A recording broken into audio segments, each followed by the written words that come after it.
میں کیا سبحان اللہ، جو پابندی آپ اپنے پہ نہیں لگاتے وہ امام صاحب پہ کیوں لگاتے ہو؟ اس لیے کہ مولوی غریب ہوتا ہے، جو مرضی جس کا دل آئے کہہ جائے، یہ وجہ ہے صرف۔ یہ ایک علیحدہ موضوع ہے، اس پر پھر کبھی بات کروں گا۔ ہم نے سب سے زیادہ استحصال ان لوگوں کا کیا ہے جو ہماری مسجدوں میں 5 اذانیں پڑھتے اور جماعتیں کراتے، سب سے زیادہ تکلیف ہم نے ان کو پہنچائی۔ بہرحال یہ عنوان نہیں، ورنہ اس پر بڑی تفصیل سے بولتا۔ میرے عزیز، وہ شخص کہنے لگا کہ بشر حافی رحمۃ اللہ علیہ نماز فرض پڑھ کے چلے جاتے تھے تو میں کہتا تھا اتنا بڑا پیر ہے تو باقی نماز پڑھتا ہی نہیں، حالانکہ مسجد میں فرض پڑھنا ضروری ہے، باقی جہاں جس کا دل کرے پڑھے۔ کہتے ایک دن نہ لوگ مجھے کہنے لگے یار تو کیوں نہیں بابا جی کو مانتا، اتنے اچھے آدمی۔ ایک دن میرے دل میں خیال آیا تحقیق تو کروں، مولوی صاحب جمعہ کے فرض پڑھ کے جاتے کہاں ہیں؟ کہتے ہیں حضرت نے جمعہ مسجد میں پڑھا، جماعت کے ساتھ نماز پڑھ کے نہ تو باہر نکلے فرض، تو میں چوری چوری تجسس کے ارادے سے جاسوسی کے لیے پیچھے ہو گیا۔ حضرت بشر حافی کی دکان پہ گئے تو وہاں سے نان خریدے۔ میں نے بدگمانی کی، میں نے کہا اوہو مولوی کو بھوک نے ستایا تھا، روٹی کے پیچھے اس نے سنت نفل چھوڑ دیے۔ کہتے وہاں سے وہ تھوڑا آگے بڑھے تو ایک کباب کی دکان سے کباب خریدے، تو میں نے کہا دیکھو اس کی عمر دیکھو اور ذائقے دیکھو، یہ کباب سے کھائے گا۔ کہتے وہ نان اور کباب لے کے جنگل کی طرف گئے تو میں نے تیسری بدگمانی کی، میں نے کہا اب سبزے پہ بیٹھ کے کھائے گا۔ لیکن تھوڑا سا وہ آگے گزرے تو کچی آبادی آ گئی۔ کچی آبادی میں کمزور گھر، کمزور، اتنی تو ہمتیں ہو میری کم سے کم بلند کہ شاہوں کے تاج فقط اشاروں سے چھین لوں، اور جتنے غریب گھر ہیں اجالوں سے دور دور اتنی ہی روشنی میں ستاروں سے چھین لوں، اللہ کرے ایسا ہو۔ کہتے ہیں کہ وہ کمزوروں کے گھر جہاں چراغ بھی کم جلتے ہیں، ایک گھر کا دروازہ باہر سے بند تھا۔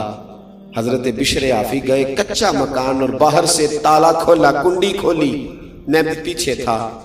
جب وہ اندر داخل ہوئے تو میں سوراخ میں دیکھنے لگا، ایک نابینا اور فالج زدہ بوڑھے بزرگ بیٹھے اور ان کے منہ سے پانی نکلا ہوا ہے۔ کہتے جناب بشر حافی بہت سارے مریدوں کے پیر، کہتے ہیں وہ آگے بڑھے، مٹکے سے پانی پیالے میں ڈالا اور پھر بابا جی نے اپنی پگڑی کھول کے پانی میں بھگو کے اس بزرگ کا منہ صاف کیا، اور کہتے ہیں پھر اتحیات کی حالت میں بیٹھ گئے، پہلے پانی پلایا اور پھر نان اور کباب کا پہلا لقمہ توڑ کے بابے کے منہ میں رکھا اور کہنے لگے بابا جی ناراض نہ ہونا، جمعے والے دن ذرا آنے میں دیر ہو جاتی ہے، ابھی تو میں نے نفل اور سنتیں بھی ادا کرنی ہے۔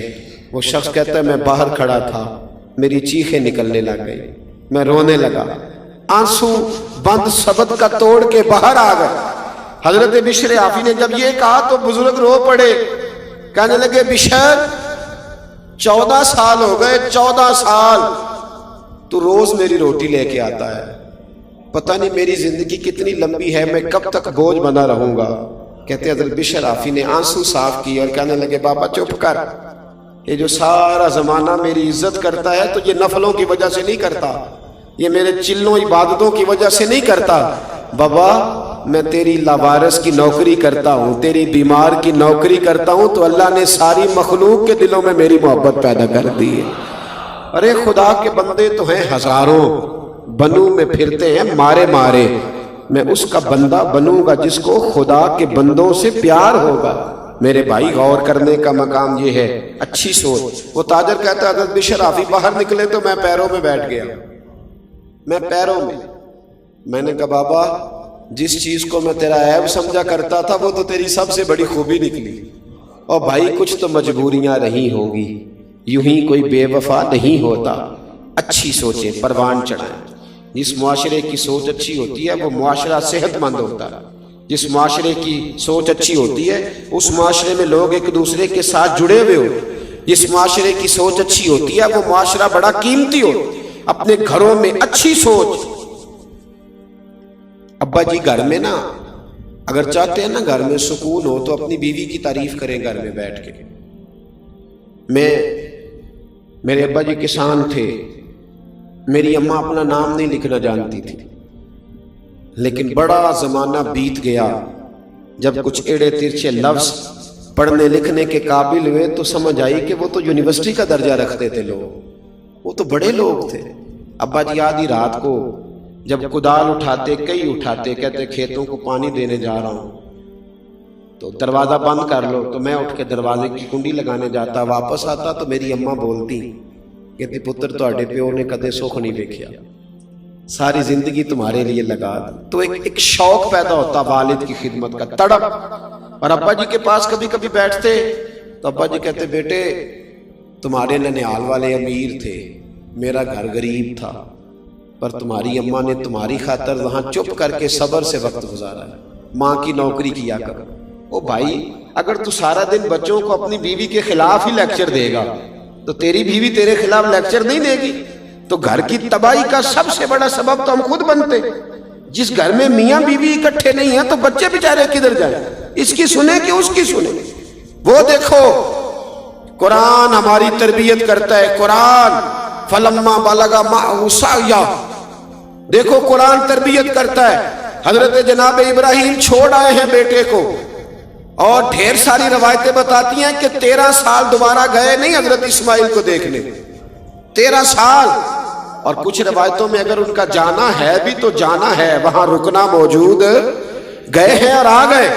13 سال جس باپ نے بیٹے کو پلٹ کے نہیں دیکھا، نہ سکول بھیجا، نہ کوئی اس طرح کا پیار کیا، لیکن قرآن کہتے ہیں جب بیٹا تھوڑا سا ساتھ چلنے کے قابل ہوا تو کیا کہا؟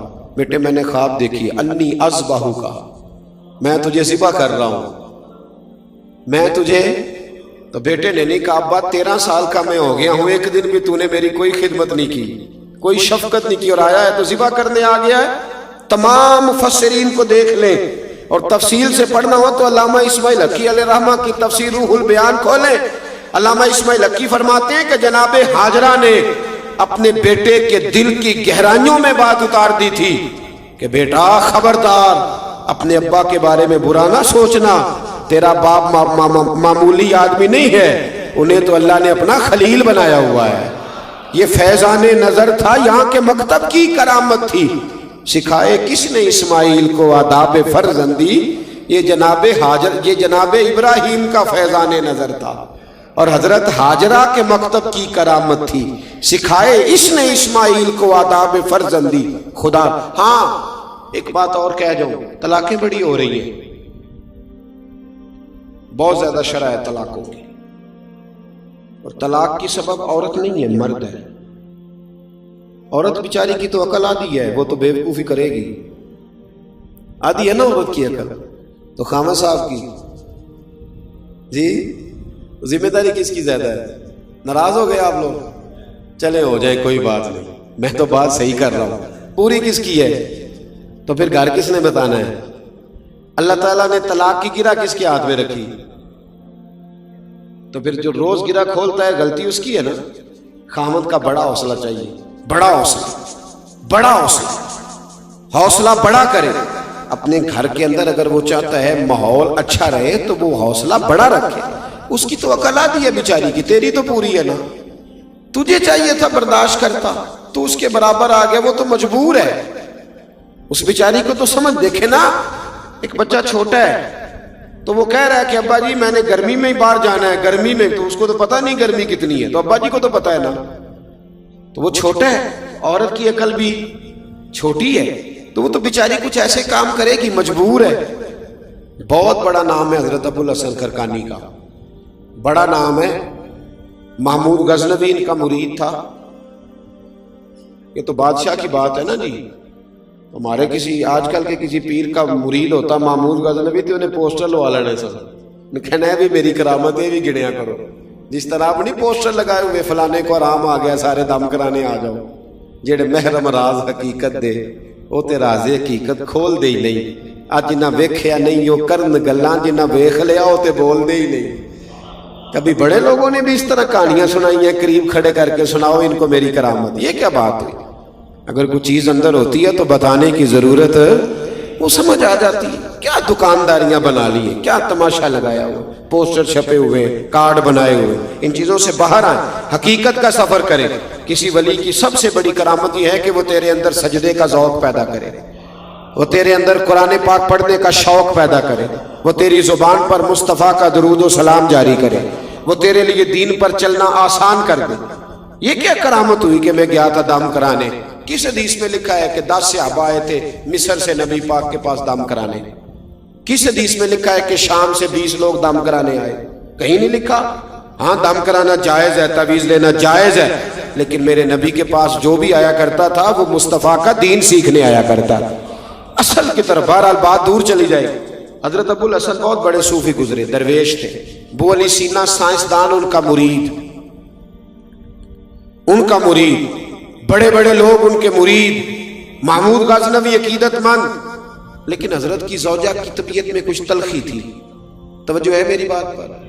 اگر نوجوان میری آج اس بات کو، شادی شدہ نوجوان اس بات پہ تھوڑا غور کریں گے تو انہیں نا دل ٹھنڈا کرنے کا موقع ملے گا۔ میں اتنا باعمل تو نہیں ہوں، لیکن لگتا ضرور ہے کہ یہ بات ذہن میں آئے گی نا آپ کے تو کچھ فائدہ دے گی۔ اللہ تعالیٰ آپ کو جزا دے۔ اب آپ بیٹھے رہیے، پیسے نہ لائیے گا، اللہ آپ کو خوش رکھے، اللہ تعالیٰ آپ کو برکت دے۔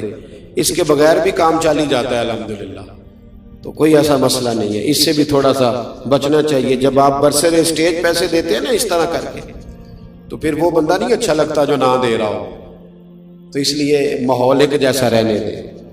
کسی کی خدمت کرنا، وہ سارا کچھ کرنا، وہ سنت ہے، اس میں اختلاف نہیں، لیکن برسر اسٹیج نا استحصال ہونے لگ جاتا ہے۔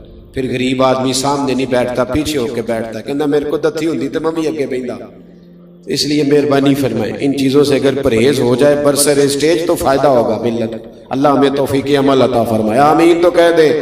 میں بس بات سمیٹنے کی طرف آ رہا ہوں۔ حضرت ابو الحسن رحمۃ اللہ علیہ سے ایک شخص مصر سے ملنے گیا یا یمن سے ملنے گیا، اس نے 2-3 مہینے کا سفر کیا، حضرت کے دروازے پہ دستک دی، تعریف سن کے آیا۔ دستک دی تو اندر سے بی بی صاحبہ بولی، اماں جی کون ہے؟ طبیعت میں تلخی تھی، کون ہے دروازے پہ؟ نے کہا اماں جی میں حضرت کا عقیدت مند ہوں، تو بڑی دور سے آیا ہوں۔ تو اماں کہنے لگی تجھے بھی کوئی کام نہیں جس طرح انہیں کوئی کام نہیں، فارغ ہے تو بھی؟ کہتا ہے میں تو بڑا ذہن میں زاویہ بنا کے آیا تھا، ذائچہ سارا ٹوٹ گیا۔ کہا چلے اماں جی میں اب آ گیا ہوں تو مہربانی کریں بتا دے کہاں ہے؟ تو کہنے لگی وہ جنگل میں 10-12 فارغ لوگ اس کے پاس بیٹھے ہوں گے، اللہ اللہ ہو رہی ہوگی، تو بھی چلا جا بھائی، اور اب دروازہ نہ کھٹکھٹانا۔ وہ کہتا ہے کہ وہ میرے اندر سے وہ بات تو نکل گئی، میں نے کہا جس شخص کا گھر میں ہی کوئی حال نہیں، میں نے کیا عقیدت کر دی ہے، لیکن چلو آیا ہوں تو مل لیتا ہوں۔ کہتے ہیں میں نے جنگل کی طرف منہ کیا، شام ہو گئی تھی، میں نے دیکھا کہ حضرت ابو الحسن خرقانی شیر پہ بیٹھے ہوئے، شیر انہیں گھر چھوڑنے آ گیا۔ میرے اندر سے پھر بدگمانی نکلی، میں نے کہا دیکھو زوجہ قابو آتی نہیں، شیر پہ قبضہ کیا ہوا ہے۔ اللہ تعالیٰ اپنے بندوں کو یہ کمال دیتا ہے۔ ترمذی کے لفظ ہے اتقوا فراست المومن فإنه ينظر بنور اللہ۔ نبی پاک علیہ السلام نے فرمایا مومن کی فراست قلبی سے ڈرو، وہ تو اللہ کے نور سے دیکھ لیتا ہے۔ مومن کس سے دیکھتا ہے؟ اللہ کے۔ فإنه ينظر بنور اللہ، بے شک وہ اللہ کے نور سے دیکھتا ہے۔ فرماتے ہیں میرے دل کی بات جان گئے اور فرمانے لگے شام ہو گئی تھی، اللہ اللہ کرتے تو شیر مجھے کہنے لگا حضرت جی کو جانور تکلیف نہ دے، میں آپ کو گھر چھوڑ آتا ہوں۔ اور پھر فرمانے لگے میری بیوی بستر کی بڑی پاک ہے، پردے کی بڑی پابند ہے، غیر محرم کی جرت نہیں وہ میرے گھر کا دروازہ پھلانگ سکے، کھانا بھی وقت پہ دیتی ہے، بچوں کا خیال بھی کرتی ہے، بیچاری مجبور ہے، اس کی زبان میں تلخی، اگر میں نے چھوڑ دیا نا تو کوئی رکھے گا نہیں، رسوا ہو جائے، میرے بچوں کی ماں ہے، کہاں ٹھوکریں کھاتی پھرے گی۔ اور پھر فرمانے لگے سنو یہ جو میں شیر پہ بیٹھا ہوں تو اپنی بیوی کی وجہ سے بیٹھا ہوں۔ کہنے لگا حضور وہ کس طرح؟ فرمانے لگے میں اس بد زبان سے حسن سلوک کرتا ہوں تو اللہ نے یہ بے زبان مخلوق میری فرما بردار بنا دی ہے۔ بھائی تو تھوڑا سا حوصلہ کر، تھوڑا صبر کا مظاہرہ کر، اپنے گھر کو بچا۔ اور اگلی بات بزرگوں کے لیے، بوڑھوں کے لیے، بوڑھے ناراض نہ ہو جائیں پر مجبوری ہے، کچھ باتیں ضروری ہیں کرنی پڑتی ہیں۔ کبھی بھی خامند کو مرد کے خلاف اور مرد کو عورت کو خامند کے خلاف اور خامند کو اس کی عورت کے خلاف کبھی بھی غلط بات نہ بتائیں۔ ہم ایک جملہ کہہ کے گزر جاتے ہیں، انہوں نے اکٹھے رہنا ہوتا ہے، ان کی زندگی عذاب بنی رہتی ہے، نہ کہیں۔ ابن حجر اسقلانی حدیث لائے، نبی پاک علیہ السلام نے فرمایا وہ شخص لعنتی ہے جو بیوی کو مرد کے خلاف اکساتا ہے یا مرد کو بیوی کے خلاف اکساتا ہے، وہ لعنتی۔ ان کی اچھی تربیت کریں، ان کو کہیں تیرا خامن تیرے حق میں اچھا ہے۔ نہ بچی کی اماں اچھا مشورہ دیتی ہے، نہ بچے کی اماں، الا ماشاءاللہ گھر ٹوٹتا ہے۔ گھروں کے اندر امن رہے گا تو معاشرے کو خوبصورت لوگ ملیں گے، اچھے لوگ معاشرے کو ملیں گے، اچھی فضا قائم ہو، اچھا طریقہ کار وضع ہوگا، اچھی چیزیں مارد وجود میں آئیں۔ خدا را اس بات پر ضرور غور فرمائیں۔